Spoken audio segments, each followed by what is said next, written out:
On the evening of February 9th, 2004, a college student was driving along a quiet road in rural New Hampshire. Her name was Maura Murray. She was a 21-year-old nursing student from the University of Massachusetts Amherst. Shortly after 7 p.m., her car crashed into a snowbank along Route 112 in the town of Haverhill. A nearby bus driver stopped and spoke with her. Maura reportedly told him she had already called for roadside assistance, but no phone call was ever recorded. Within minutes, the bus driver left to contact police. When officers arrived just a short time later, Maura Murray was gone. Her car was still there. Her belongings were still inside, but Maura Murray had vanished into the winter night. Maura Murray grew up in Hanson, Massachusetts. She was one of 4 children in a close-knit family. Friends described her as intelligent, athletic, and determined. In high school, she was known as a strong runner on the track team. After graduating, she enrolled at the United States Military Academy at West Point. Her time there lasted a little more than a year before she transferred to the University of Massachusetts Amherst. At UMass, Maura continued studying nursing and was known as a disciplined student. In the months leading up to February 2004, however, several stressful events occurred. One incident involved a credit card transaction connected to Maura and her father. The situation was later resolved, but it added tension. Just days before her disappearance, Maura borrowed her father's car while he was visiting campus. Late that night, the vehicle crashed into a roadside guardrail. Police responded, but Maura was not seriously injured. The crash was documented, and the car was later repaired. In the days that followed, some classmates noticed she seemed unusually quiet. On February 9, 2004, Maura emailed several professors saying she would be away for about a week. She told them there had been a family emergency. Investigators later confirmed that no such emergency had actually occurred. Later that afternoon, Maura packed personal belongings into her car and left campus. She then began driving north toward the mountains of New Hampshire. As the afternoon of February 9, 2004 progressed, Maura Murray left the University of Massachusetts Amherst campus. She was driving a black 1996 Saturn sedan. Investigators later determined she had printed directions for locations in northern New Hampshire. The route would lead toward the White Mountains. It was a region known for small towns, dense forest, and long rural highways. The drive from Amherst to that area takes several hours. At some point during the trip, Maura stopped at a liquor store. Surveillance cameras recorded her purchasing several bottles of alcohol. Among the items were Bailey's Irish Cream, Kalia, vodka, and boxed wine. After leaving the store, she continued driving north. Cell phone records suggest she remained in contact with no one during most of the trip. There were no confirmed calls explaining where she was going. As evening approached, daylight faded over the mountain roads. Snowbanks lined many sections of Route 112. The area around the town of Haverhill was quiet that night. Few houses sat along the winding road. Around 7:27 p.m., a local resident heard the sound of a vehicle crash. The crash occurred near a sharp curve, known locally as the Weathered Barn Corner. A passing driver soon noticed the car sitting against a snowbank. It was Maura Murray's Saturn. The engine area showed signs of impact. The airbags had deployed. Inside the vehicle were several of Maura's belongings, but the driver herself was still present beside the car.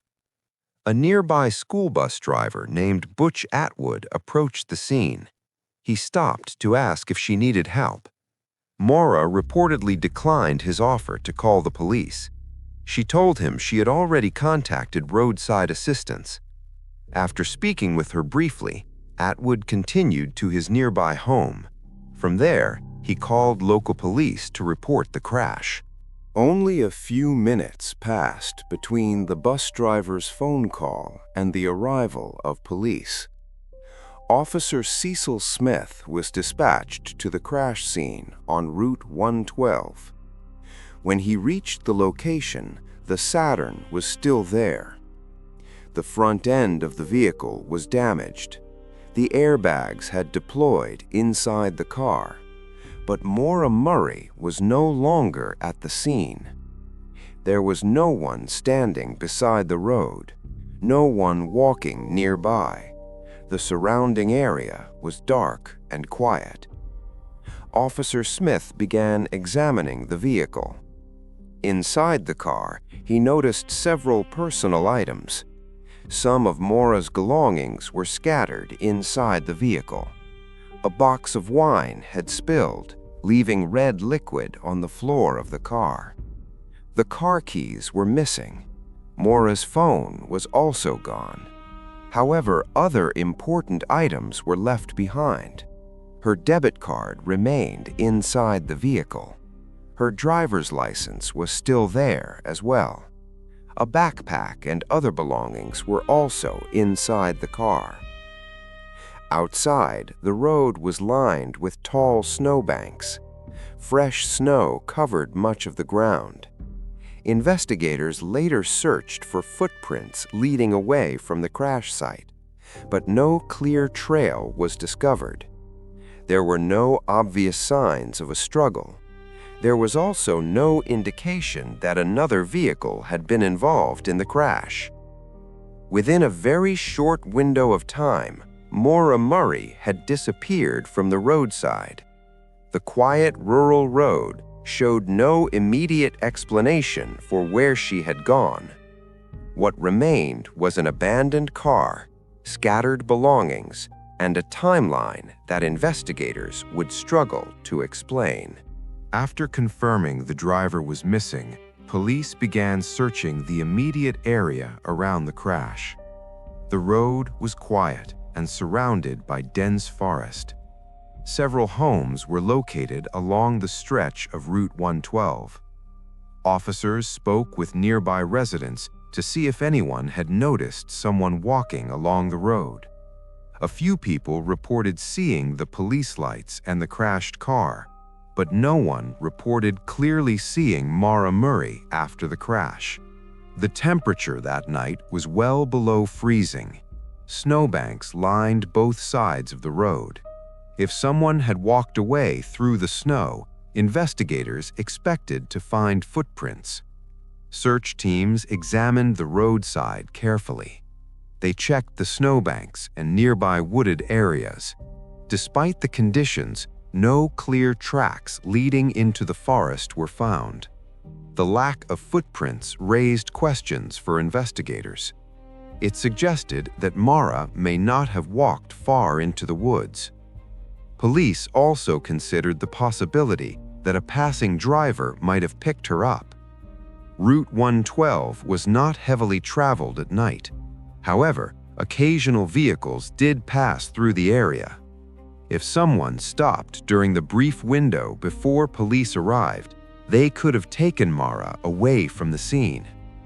Investigators began expanding the search area. They examined nearby roads and intersections. Local volunteers later joined search teams looking through the surrounding forest. Dogs were brought in to track scent trails from the crash site. One scent trail appeared to follow the road for a short distance, but it ended suddenly. The trail stopped in the middle of the roadway. This detail added another layer of uncertainty to the case. From that point forward, investigators could not determine where Maura Murray went next. As the search continued, investigators began reconstructing Maura Murray's final known movements. They reviewed the timeline leading up to the crash on Route 112. The earlier events of that day quickly became a focus of the investigation. Police examined Maura's activity at the University of Massachusetts Amherst. Her emails to professors about a family emergency raised immediate questions. Investigators later confirmed that no family member had been hospitalized. Attention then shifted to the drive north. The printed directions found among her belongings suggested she had planned the trip, but the purpose of the trip remained unclear. Her bank withdrawal earlier that afternoon also drew interest. She had removed nearly all the cash available in her account. Investigators also reviewed the liquor store surveillance footage. The video confirmed Maura purchasing several bottles of alcohol. She appeared calm and alone in the store. After leaving Amherst, the exact details of her drive became harder to trace. Cell phone records showed limited activity. No calls explained where she was going or who she intended to meet. Investigators also examined the condition of the Saturn after the crash. The vehicle showed signs of a relatively low-speed impact. The airbags had deployed during the collision. Inside the car, police noticed an unusual smell. It appeared that alcohol had spilled inside the vehicle. This raised the possibility that Maura may have been drinking while driving. However, without her present at the scene, this could not be confirmed. Investigators also considered why she declined help from the bus driver. Her statement that roadside assistance had already been called did not match phone records. That detail became an important question in the investigation. Within a matter of minutes after the crash, Maura Murray had vanished. Understanding what happened in those final minutes became the central mystery of the case. As the investigation expanded, Maura Murray's disappearance began attracting wider attention. Local police were soon joined by state investigators. Search teams returned repeatedly to the crash site and surrounding forest. They examined miles of terrain around Route 112. Despite extensive efforts, no confirmed trace of Maura Murray was found. No clothing, no backpack, no clear trail leading into the woods. The absence of physical evidence complicated the investigation. Attention increasingly turned toward possible scenarios explaining her disappearance. One theory suggested that Maura may have become disoriented after leaving the crash scene. The surrounding forest was dense and difficult to navigate at night. Temperatures that evening were well below freezing. If she had walked into the wilderness unprepared, survival would have been extremely difficult. However, search teams found no evidence supporting that scenario. Another theory focused on the possibility that Maura entered a passing vehicle. The sudden end of the scent trail in the roadway supported that possibility. Investigators considered whether someone may have offered her a ride. If that occurred, it could explain how she left the area so quickly. Over the years, additional theories emerged. Some suggested Maura may have intended to start a new life. Others proposed that she encountered someone with harmful intentions. But none of these explanations could be confirmed with evidence. Investigators continued reviewing tips and witness statements. The case gradually expanded beyond the small town where the crash occurred. Media coverage brought national attention to the disappearance.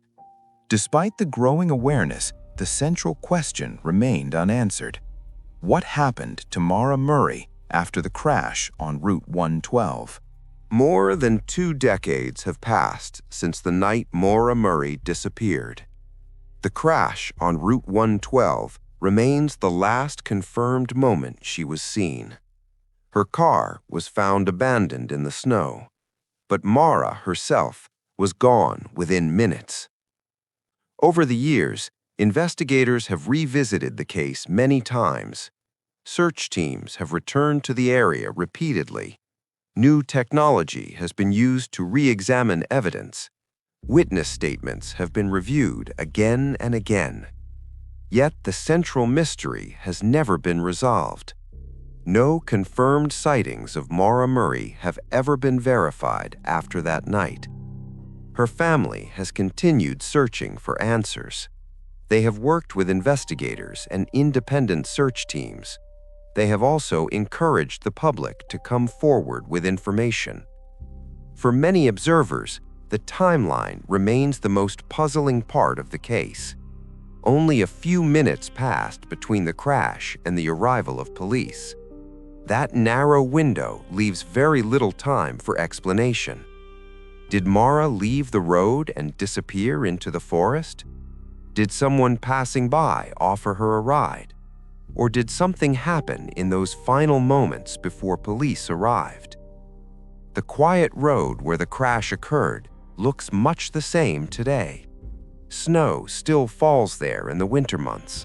Cars still pass through the winding curve along Route 112. But the mystery of what happened that night remains unsolved.